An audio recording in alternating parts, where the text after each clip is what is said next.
Swear they passed us, they doing too much. Haven't done my taxes, I'm too turned up. Virgil got a paddock. What's going on with y'all? It's Austin Mars TV back here with another video. Today we got an unboxing for y'all. Inside this box I have the Slimeline Pros. I just wanted to go ahead and re-pick them up because I know back in the day everyone was on these. Everyone was like, these are one of the best trimmers. The only negative things I was hearing about these right here is about the power button or like the battery going bad. So let's go ahead and get into it.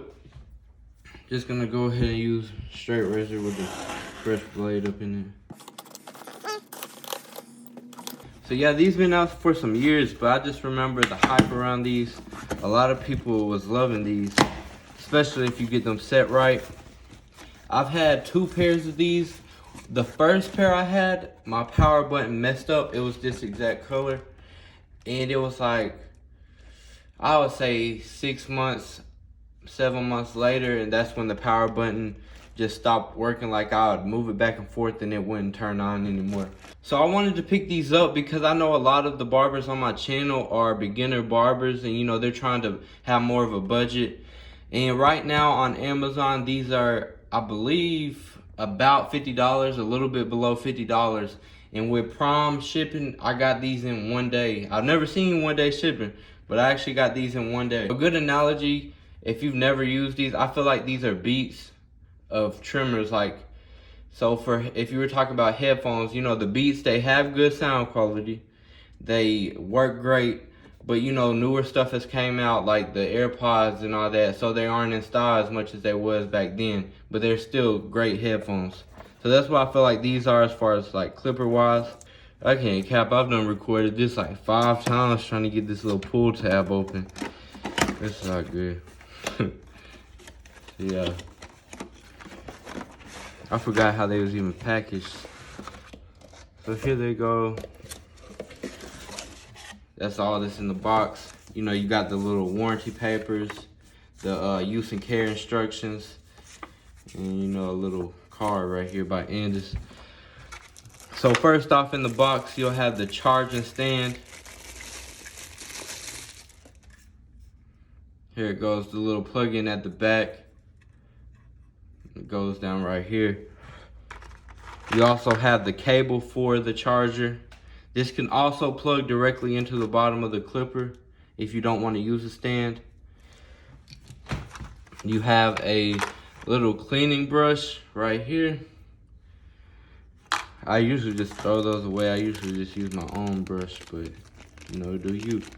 Then you also have some clipper guards. These also usually get chunked. And then the clipper oil, this also usually gets chunked because I got a whole bottle of it. So yeah. Here goes the Andis Slimeline Pros. I don't remember my first pair being in a little thing like this blue purple wrapper.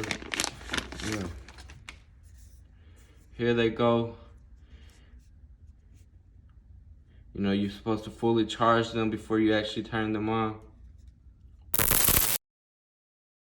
So now what we're going to do is go ahead and take out this blade while they're charging up.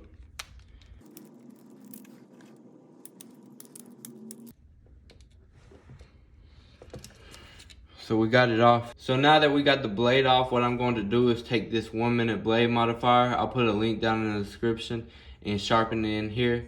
If you don't have this right here, you can always take a piece of fine sandpaper. There's probably tutorials all over on how to sharpen clipper blades, and just lay it down flat and, you know, rub the back of this to get the same result. So what you do is put your clipper blade oil inside of here. I just squirted a little bit in there. And then it has a little logo. Mine's fading off where it tells you which way the back of the blade should face, the logo. And then, you know, just go back and forth. So before I begin, I want to just show y'all the edge of it just so y'all can see the before and after.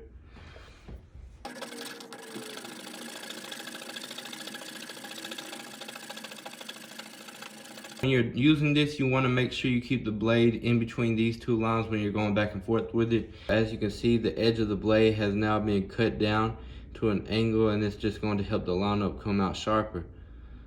So yeah, now that you got that done, it's time to put the blade back together. What you're going to want to do is just put in the screws. Don't tighten them all the way though.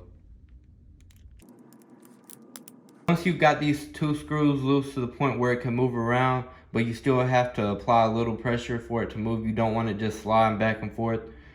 You're going to want to find a flat surface, have this blade pushed all the way up above the back blade, so the cutting blade above this blade.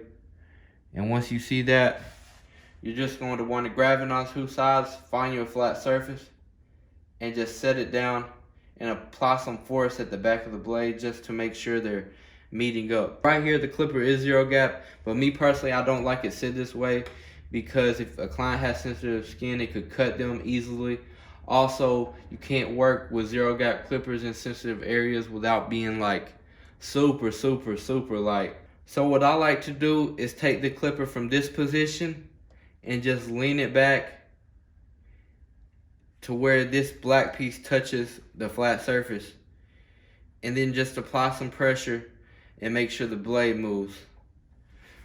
So now when we look at it, instead of it being 0 gap, there's a little tiny space between the blades. So as you can see, it's just a little bit of space between those 2. You can just see the tips of the back blade, and that's how I like to set my clippers. Once you've got that, you're going to want to make sure your blade doesn't move.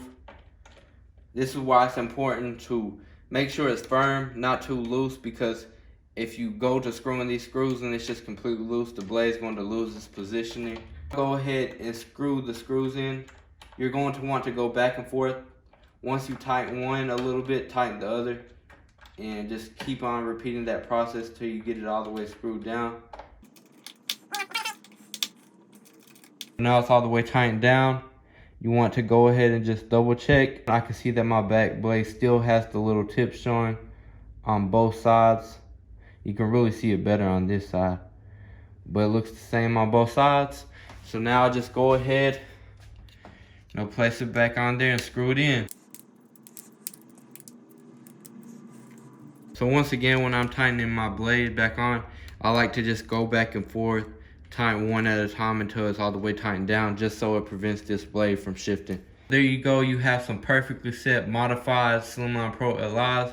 So to answer the question, yes, I would definitely recommend the Slimeline Pros still in 2020.